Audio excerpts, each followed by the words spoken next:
Hello students, तो चलिए question को समझते हैं और फिर सॉल्व करने की कोशिश करते हैं। देखो क्वेश्चन बेसिकली क्या कह रहा है, if a planet of a given density were made larger, okay ठीक है, its force of x attraction for an object on its surface would increase because of planets mass but would decrease because of greater distance from the object to the center of planet।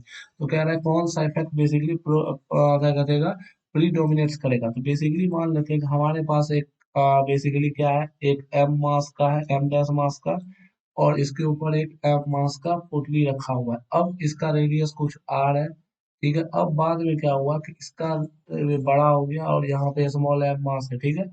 अब हम लोग basically क्या देख सकते हैं कि अगर हम लोग फर्स्ट केस में देखें तो फर्स्ट केस में क्या हो जाएगा, F one equal to G M M by R square.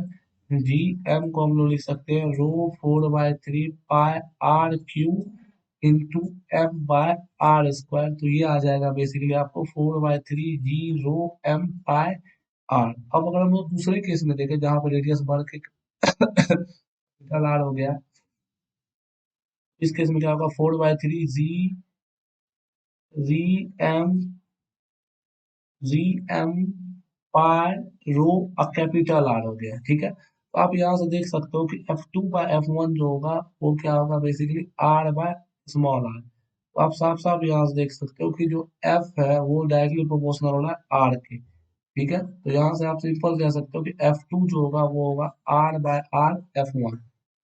बात समझ में आ रही है ना। F2 जो होगा वो बेसिकली क्या होगा, R/R F1। तो ये हो जाएगा बेसिकली क्या कहते हैं, एक्सेलरेशन क्या कहते हैं, ये बेसिकली हो जाएगा हमारा आंसर कि जो फोर्स है वो आर के प्रोपोर्शनल है।